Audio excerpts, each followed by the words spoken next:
A aldeia Maracanã resiste em prédio do antigo Museu do Índio. Instituto Pretos Novos pode fechar e retrata o abismo entre a modernidade no centro do Rio.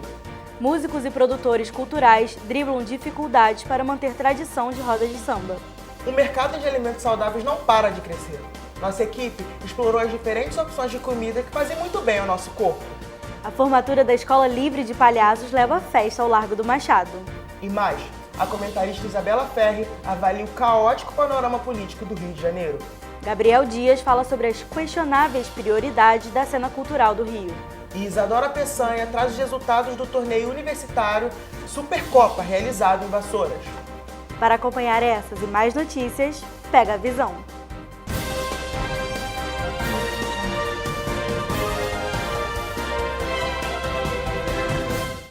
Boa noite. Boa noite. Mesmo depois das violentas investidas do Estado, a aldeia Maracanã resiste no antigo prédio do Museu do Índio. É o que vemos na reportagem de Doris Duque. Você sabia que Maracanã significa maritaca em Tupi-Guarani? O nome do famoso estádio faz referência, no idioma indígena mais popular, às maritacas da região. Por coincidência ou não, ao lado do estádio do Maracanã existe uma aldeia indígena, isso mesmo, no coração do Rio de Janeiro. Nesse prédio funcionou o Museu do Índio, de 1953 a 1977, quando foi transferido para Botafogo, sob a alegação de que seria demolido para a construção de uma estação do metrô, o que não aconteceu, deixando o lugar totalmente abandonado. A ocupação dos indígenas acontecia dentro e fora do edifício até 2013, quando houve uma reintegração de posse violenta do Estado. Uma parte dos ocupantes foi movida para apartamentos do programa Minha Casa Minha Vida. Um dos líderes do movimento, José Urutau Guajajara, foi o último dos índios a ser removido da ocupação. Ele chegou a resistir 26 horas em cima de uma árvore em protesto, até ser retirado por uma equipe de bombeiros. Ele faz parte do grupo de indígenas que retornou à ocupação no fim de 2016. Nós reassumimos aqui novamente desde que acabou os 2 mega-eventos, né, em 2016, em agosto de 2016, quando acabou a Copa do Mundo e a Olimpíada, para preservar esse patrimônio aqui, né? Estamos aqui para garantir o patrimônio, e reerguer como Universidade Intercultural Indígena. Mesmo depois da retomada do espaço, os índios ainda enfrentam dificuldades.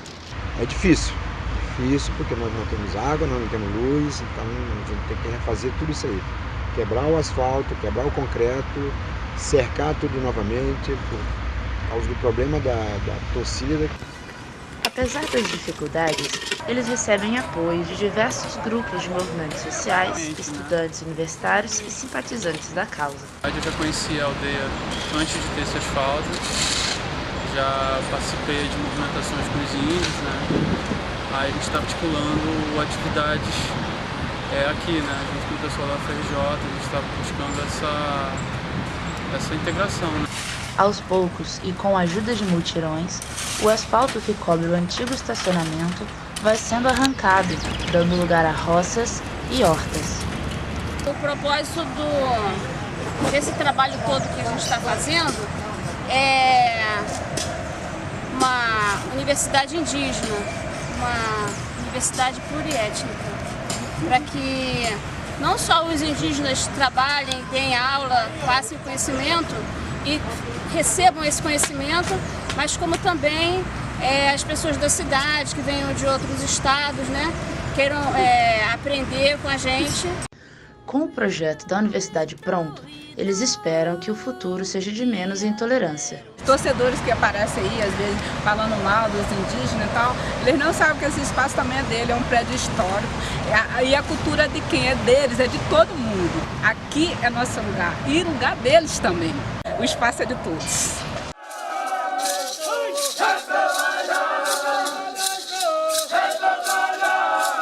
Agora a nossa comentarista de política, Isabela Ferri, traz um panorama geral do caótico estado do Rio de Janeiro.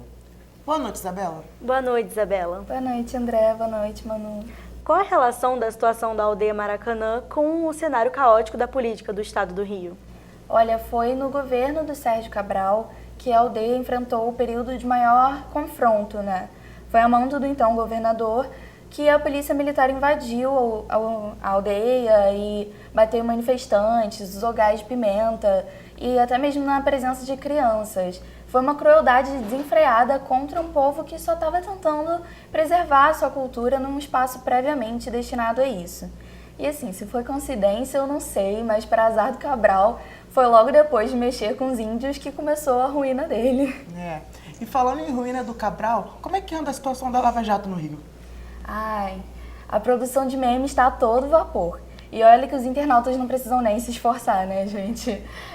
Horas antes de ser preso novamente, o garotinho celebrou a prisão do Pisciani ao vivo no Facebook, dizendo que a faxina tinha sido feita. Ele ainda fez piada, chamando o PMDB de Partido do Movimento Democrático de Benfica. Eu acho que ele gostou tanto da festa que ele resolveu participar. O garotinho não tem jeito, né? É um meme ambulante. Não, ele é um meme vivo. E olha que logo depois de ser preso, ele ainda inventou uma agressão que teria acontecido na cela dele. Eu acho que no quesito meme, o garotinho só perde pro Dr. Ray, que quer ganhar a presidência em 2018 para trazer a sensualidade de volta pro Brasil.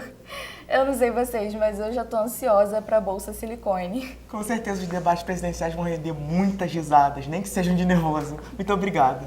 Obrigada, Isabela. Até mais. Já imaginou como é a vida de um refugiado no nosso país? No dia 12 de dezembro vai ser realizada a palestra Refugiando Colombianos do Brasil, com a professora da Universidade Federal do Rio Grande do Norte, Ângela Facundo, no Auditório de Relações Internacionais da PUC-Rio. O objetivo é discutir o refúgio contemporâneo de populações e questões de pertencimento comunitários. O evento faz parte do projeto piloto para a implementação da Catedral Sérgio Vieira de Mello na universidade. Dos 20 clubes que disputam a Série A do Campeonato Brasileiro, apenas 7 têm equipes de futebol feminino. Para diminuir a diferença de investimento, a CBF impôs uma nova regra aos times. A reportagem é de Renê Valente. Brasil, o país do futebol masculino.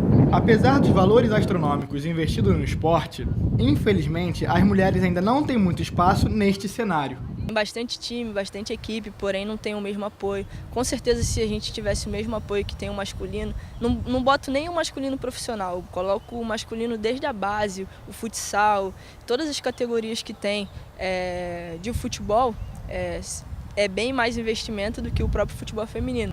O Flamengo é um dos 7 clubes da Série A com equipe de futebol feminino, mas os empecilhos ainda são grandes. Poucos jogos são disputados na Ilha do Urubu, onde ocorrem as partidas masculinas oficiais e até as das categorias de base. Como forma de investir no futebol feminino no Brasil, a CBF, em conjunto com a Conmebol e com a FIFA, determinou que para participar da Copa Libertadores de 2019, os clubes também deverão ter um time feminino. Apesar dessa medida, o Flamengo ainda é o único clube do Rio a ter um time de futebol feminino.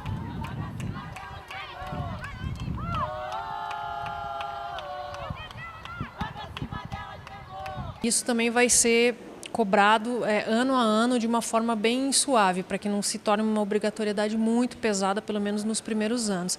E a partir ali do 4º, 5º ano, que a gente já espera estar com o futebol bem massificado, bem mais fortalecido, né, o feminino, a gente conseguir fazer com que toda a parte do licenciamento venha a ser cobrado da forma mais correta e da forma mais firme possível. O que tem que haver é isso, é obrigação, porque infelizmente nós somos um país que a educação não vinga. Agora, se não puder jogar o brasileiro, não pode jogar Libertadores, os clubes vão investir, não porque eles estão querendo investir, mas sim porque são obrigados a investir.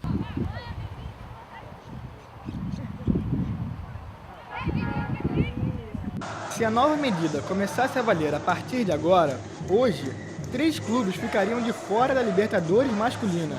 Palmeiras, Cruzeiro e Botafogo estão no G7 do Brasileirão, mas não tem equipe feminina. Se os times se conscientizarem que dá para acontecer, dá para ter os jogos, dá para colocar uma preliminar, dá para botar o futebol feminino para aparecer, a gente vai conseguir conquistar bem mais coisas, vai conseguir um povo bem mais atrativo. Não é um jogo ruim de se ver, tem muitas equipes boas. O brasileiro é um campeonato que está bem disputado. Em São Paulo tem o Paulista, que é um campeonato também muito disputado. Então, assim, dá para evoluir mais, dá para para as federações se juntarem, conversarem sobre isso, a CBF colocar mesmo para frente, não só no papel, tirar do papel. Minha maior paixão, vamos Flamengo!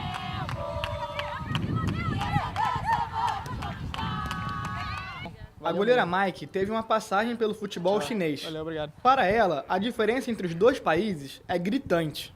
E a estrutura, o nível é totalmente diferente. Lá o pessoal é apaixonado pelo futebol, lota o estádio. E aí quando tu vem disputar um campeonato carioca, às vezes os times não tem nem 11 meninas para colocar em campo. Então é uma coisa assim, é triste pra gente que vive essa realidade. O futebol feminino está se desenvolvendo, tá? Não tá lento, como a maioria já foi, mas eu acho que de 2014 para cá vem dando uma boa ênfase. O Campeonato Brasileiro tem melhorado, a CBF tem escutado. E elas, claro, aguardam ansiosamente por isso. 5 dias voltados para os alunos que gostam de esporte. O professor da PUC-Rio, Luiz Léo, vai organizar a Semana de Marketing Esportivo. Do dia 4 ao dia 8 de dezembro, os universitários vão ter a oportunidade de aprender as táticas do mercado de esportes com craques dessa área. As palestras são gratuitas e ocorrem na sala 102K. Marque-se Gol, é só se inscrever na página do evento no Facebook e correr pro abraço. Esporte é um assunto que os universitários amam. A Supercopa Universitária de 2017 aconteceu nesse último feriado. E para saber tudo o que rolou em Vassouras, estamos aqui com Isadora Peçanha no estúdio. Oi, Isadora. Então quer dizer que a PUC-Rio superou as expectativas. Conta pra gente. É verdade, André. Boa noite, André. Boa noite, Manu. A Atlética de Arte e Comunicação da PUC conseguiu fazer um excelente campeonato em Vassouras. Entre os meninos, o vôlei e o handebol ficaram com o 2º lugar. Já com as meninas, nós conseguimos o 3º lugar no basquete, perdendo apenas para o campeão Direito FRJ. O time de futsal feminino da PUC conseguiu o 1º lugar, passando por Direito UF, Direito PUC e Direito IBMEC. O gol mais bonito da competição foi da atleta de comunicação Gabriela Dantas. Olha aí o lance que sensacional!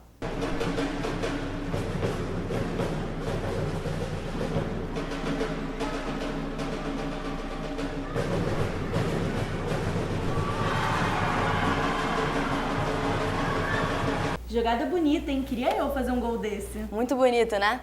O gol foi o último na vitória de 3-0 na semifinal contra o time de Direito da PUC. A Atlética de Comunicação ficou com o 4º lugar geral da competição, atrás apenas de Direito FRJ, Direito UERJ e Economia da UF. E outra competição universitária importante também aconteceu nesse final de semana, né? É isso mesmo, André. Além da Supercopa, outro evento universitário aconteceu, mas desta vez na capital. Os Jogos Nacionais Universitários receberam mais de 14 atléticas em um final de semana intenso no Parque Olímpico da Barra. A engenharia da PUC abocanhou um ótimo 2º lugar no vôlei feminino. Parece que esse foi o ano das meninas no esporte, né? A gente tem que sempre lutar por jogos sem machismo e parabéns a todas. Obrigada, Isadora. Obrigada, até amanhã. É hora do combate. A equipe de engenharia da PUC-Rio, RioBot, vai disputar um campeonato qualificatório em Xangai, na China, valendo vaga mundial no Mundial Universitário de Luta de Robôs. A competição FMB tem início no dia 12 de dezembro e duração de 3 dias. Os estudantes de engenharia Gabriel Reis, Júnior Souza e Lohan Marins vão representar o Brasil do outro lado do mundo e contam com a sua torcida. A seguir, no Centro Histórico do Rio, Instituto Pretos Novos sofre com falta de verba. E ainda, músicos e produtores lutam para manter viva a tradição das rodas de samba no Rio de Janeiro. Não saia daí. Pega a visão.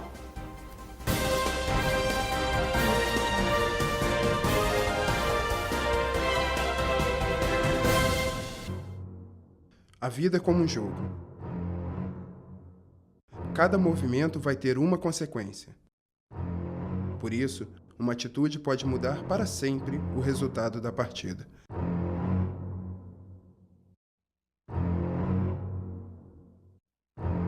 Jogue consciente, viva consciente, use camisinha. Uma campanha do Ministério da Saúde.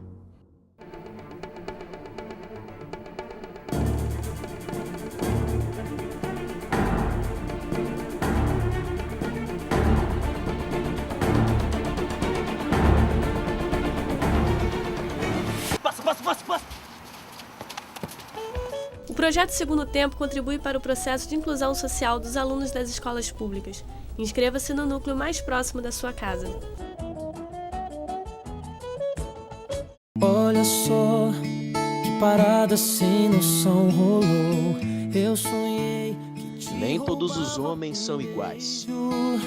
eu vou dar flores Gilcinho, o cara certo. da manhã, te acordar com um beijo cheio de amor. Incluindo seu novo sucesso, Piquenique. Carinho e calor, te dou Já à venda em CD e digital. por cima, samba, amor.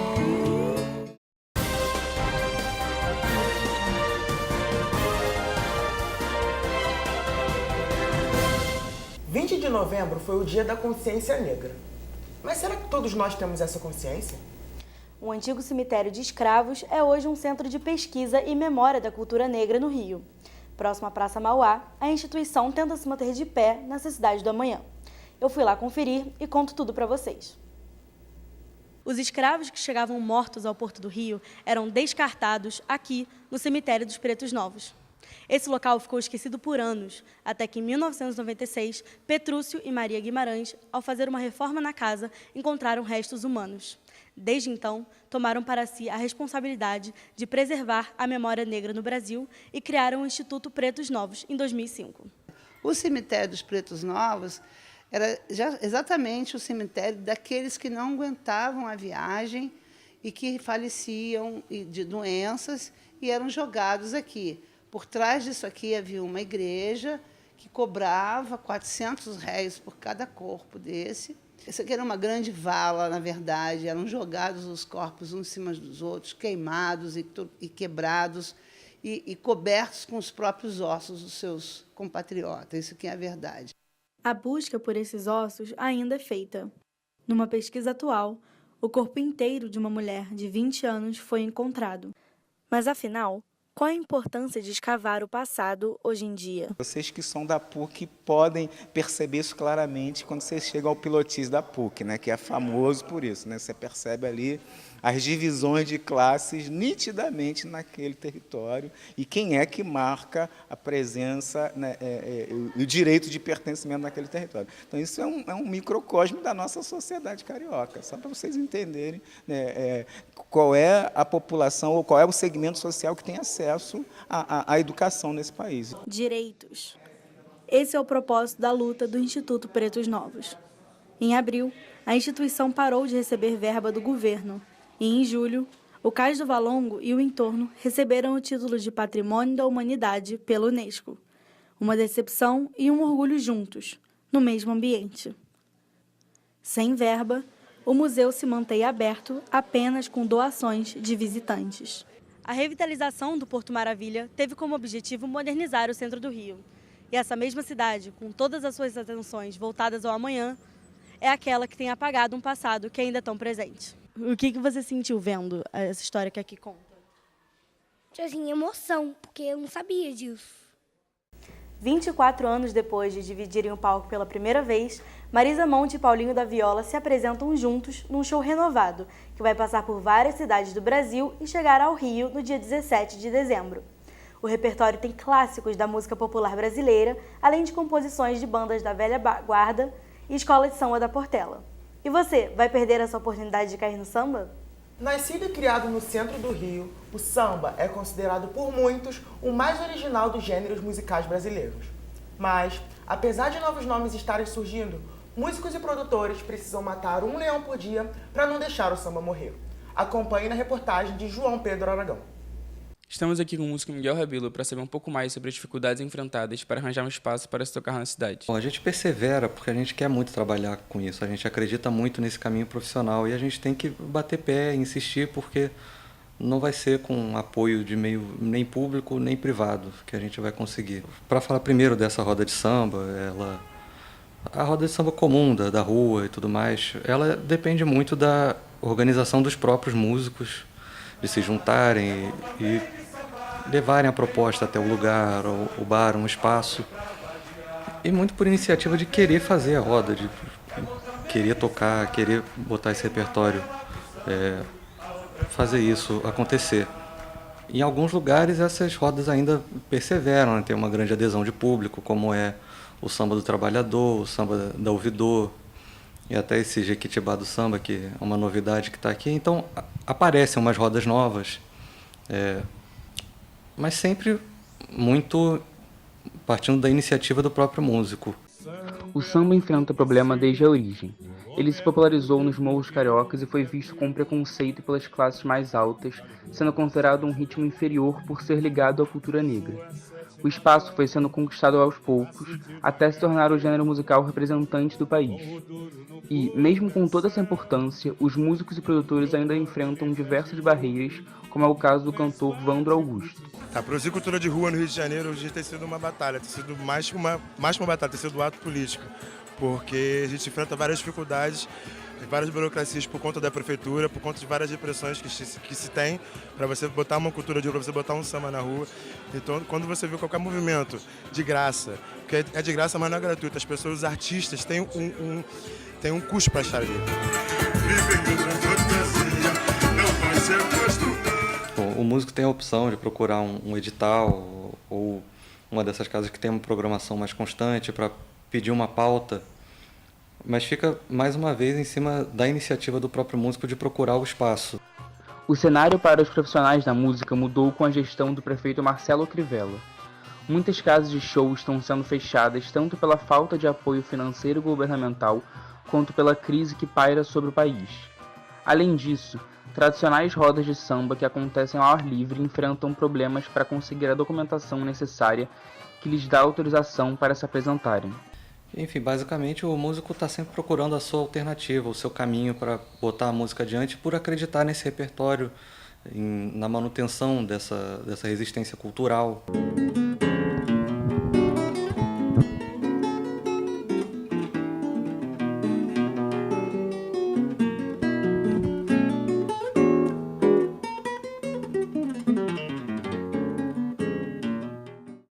O Circo Voador, na Lapa, vai ter uma noite de França e Nordeste no dia 10 de dezembro. O violinista Nicolas Krasik vai apresentar um show para celebrar os 10 anos do projeto Cordestinos, no qual produziu um disco dedicado à música nordestina. Geraldo Azevedo e o bandolinista Hamilton de Holanda são alguns dos nomes confirmados como participação especial do espetáculo. Você não vai perder, né? Obras de artes inseridas no dia a dia universitário são uma boa forma de relaxar e de se inspirar. Na PUC-Rio, os alunos têm muito mais do que o verde dos bosques para admirar. A universidade tem um museu próprio, localizado no campus da Gávea, o Solar Granjan de Montigny. As exposições são rotativas, duram em média 3 meses e a entrada é gratuita. Em cartaz, as instalações são da artista Ana Balchini e vão ficar lá até o final de dezembro. Não perca! E aí, Gabriel? Essas reportagens têm muita coisa em comum, não tem? Sim, Manu. O mais interessante e triste perceber como a nossa história aqui no Brasil não é valorizada. A 2 quarteirões do Museu da Manhã está o Instituto Pretos Novos. E não há nenhuma propaganda ali na Praça Mauá que indique o caminho para esse outro ponto turístico. Outros 3 pontos turísticos, na verdade, né? Porque a chegada do africano no Rio tem 3 pilares: o Instituto Pretos Novos, o Cais do Valongo e a Pedra do Sal. Exatamente. O desleixo com esses lugares é gritante. É só atravessar 2 ruas ali para dentro da Gamboa que a paisagem do amanhã muda. Só passa um VLT, que como dizem lá significa veículo levando turistas, e que destoa totalmente da paisagem real do centro do Rio, que é perigoso, com prédios sujos, acabados. Mas por que você acha que a gente não dá atenção ao passado? Isso é política de Estado que, se a gente começar, a gente pode ir até amanhã. Aqui o nosso apartheid é disfarçado. A gente tem que saber que as lembranças e os esquecimentos de uma cidade, de um país, são moldados ao longo da nossa história. Muito obrigado, Gabriel. Obrigada, Gabriel. Até mais. No próximo bloco, o Pega a Visão explora as formas alternativas de alimentação saudável. Você confere também o evento de palhaços que alegrou o Largo do Machado. E ainda, Doris Duque e Paula Natália contam o que anda bombando nos potes da PUC. Tudo isso já no próximo bloco. Pega a Visão.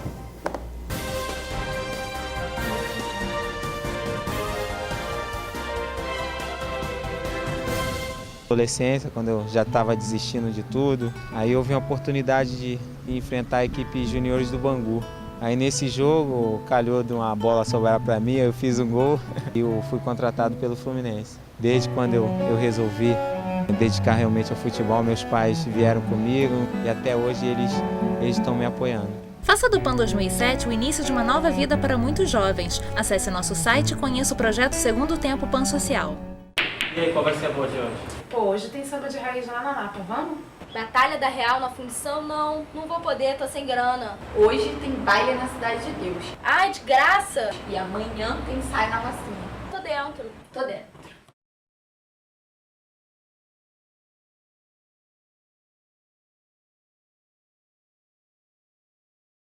Meu nome é Grace Kelly. Eu faço de tudo. Desce, clamorosa! Chão, chão, chão! Ai, 1 milhão, uma casa na Barra, sabe? Vota em mim, faz. Vem me conhecer melhor. Sou Valentina, atriz e modelo. Com R$1 milhão, eu vou investir na minha carreira de modelo. Se você gostou disso aqui, escolhe, tá? Você não precisa pagar mico para ganhar R$1 milhão. Loterias da Caixa, mais de 500 milhões em prêmios.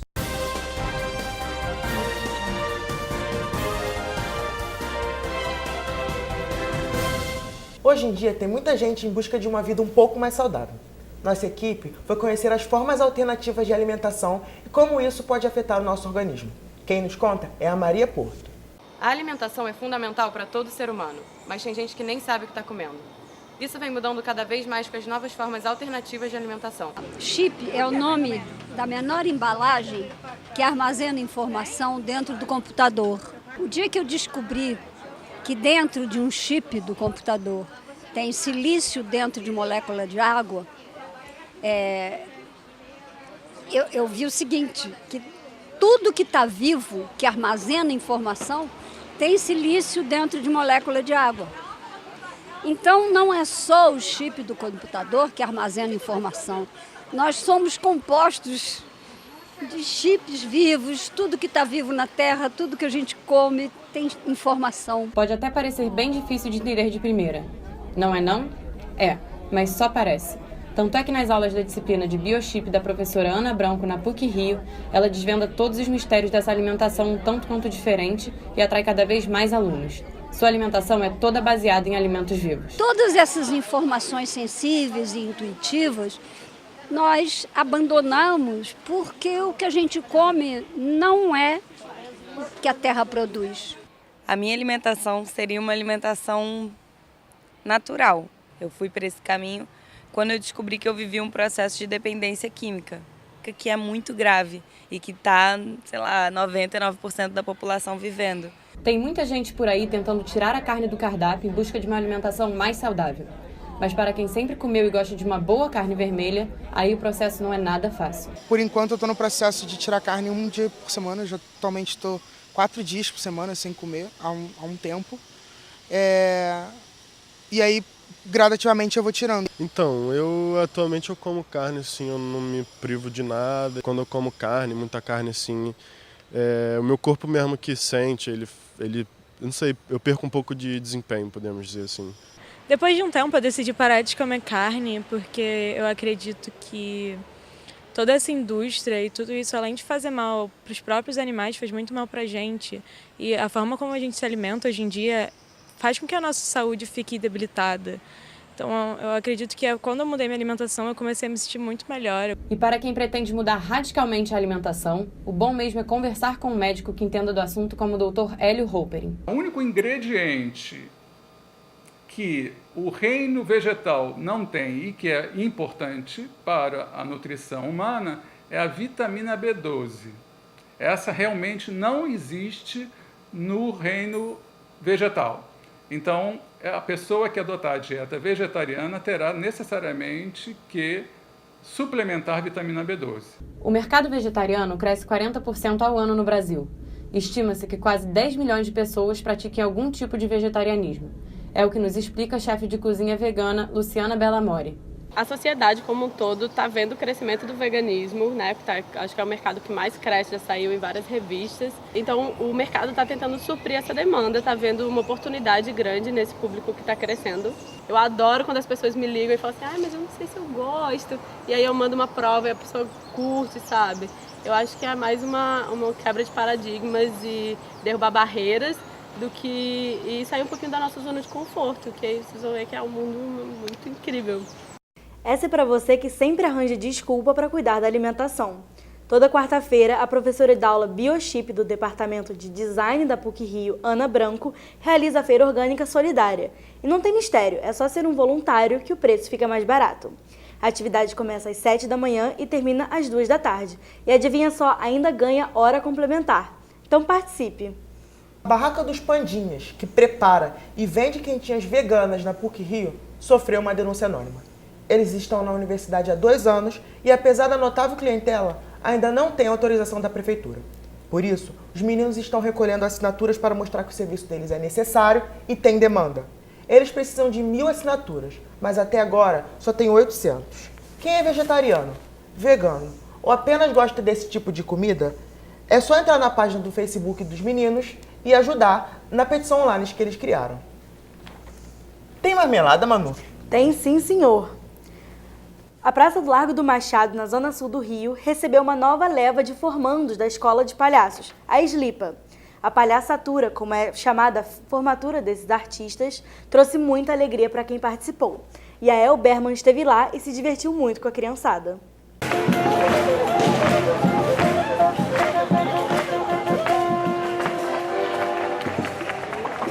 Depois de 9 meses de muito amor e carinho, nasce a nova turma de palhaços da Eslipa, a Escola Livre de Palhaços.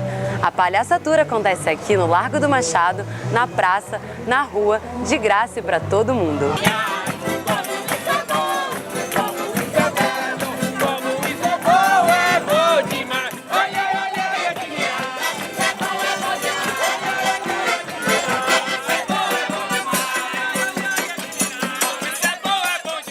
Fundada por Richard J. Getty há 6 anos, a Eslipa foi a primeira escola de palhaços da América Latina. E hoje é a única gratuita. Há 6 anos atrás, nós não tínhamos uma escola de palhaços. Então eu pensei, vou fundar uma. E fundei. E hoje nós estamos aqui para a palhaçatura da 6ª turma. É, o ano de 2017. E vieram artistas de mais de 5 países. Sabe para quê? Para ser assim, um palhaço como eu. E nessa palhaçatura, o público viu de tudo. Beijo, palhaços de outros países, torta na cara e, claro, muita palhaçada. E tem gente que vem de longe estudar na Eslipa. E hoje finalmente tem o diploma na mão. Foi o caso de Rodolfo Sanches, o palhaço bolonhesa, que veio de Belém do Pará para o Rio apenas por acreditar que o mundo precisa de mais palhaços. É meu diploma. Na verdade, a gente vivenciou 9 meses, né? A gente tem aula de dramaturgia, a gente tem aula de música, de malabares, de mágica, de história do circo e do palhaço, né? E a gente tem 9 mestres palhaços que passam pela escola, com várias linhas de palhaçaria, né? Então é o do circo, é da mímica, é da mágica, são palhaços que falam, são palhaços que não falam, palhaços que fazem piada, palhaços que são da comédia visual, muitas coisas boas. E a mensagem que fica é que a palhaçaria pode ser um ato revolucionário. Então, eu quis virar palhaço porque eu acredito que é muito importante levar alegria pro povo e levar um pouco de arte por esses tempos tão complicados que nós estamos vivendo, né? É importante. O mundo precisa de mais palhaços e de mais jardineiros e de menos advogados, porque a gente precisa levar a alegria, a poesia e a felicidade e a essência da criança pro mundo.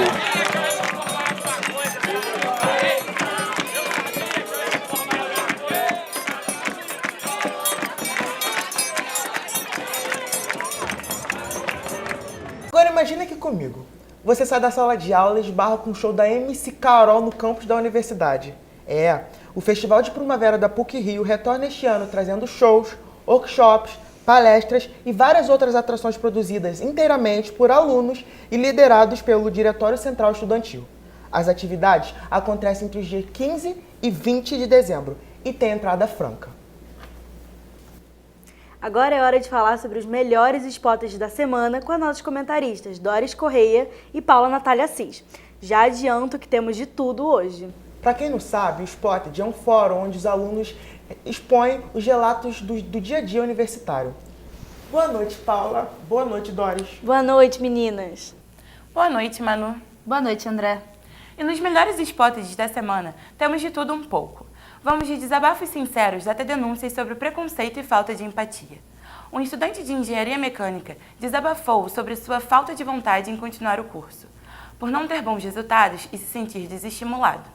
O autor do post encontrou na comunidade Spotted uma forma de dividir com os colegas uma das questões que mais assombram a vida de um estudante. Meu amigo, você não está sozinho. Com certeza, depois de ler mais de 200 comentários de pessoas que passam pelo mesmo dilema, o nosso anônimo acalmou o coração. Lembrando que a maioria das universidades disponibiliza o acompanhamento psicológico e acadêmico, o que muitos alunos não sabem. Então, se estiver em uma situação parecida, se informe e busque ajuda. Nem tudo no Spotted é uma questão séria, mas com certeza são situações que já aconteceram com todo mundo. Uma estudante postou um anúncio para o seu amigo recém-formado, que segundo ela está super encalhado e se parece com o ator Zac Efron. Depois desse Classificados virtual, mais de 160 pretendentes se compadeceram da situação desse rapaz. Quem cansou de aplicativos de relacionamento pode postar um anúncio no Spotted. Quem sabe não acha o amor da sua vida. E aqui vai uma reclamação muito válida e também um pedido de quem já perdeu a paciência. Uma anônima pediu para que parem de fumar nos banheiros e ressalta ainda que fumar em ambiente fechado é crime.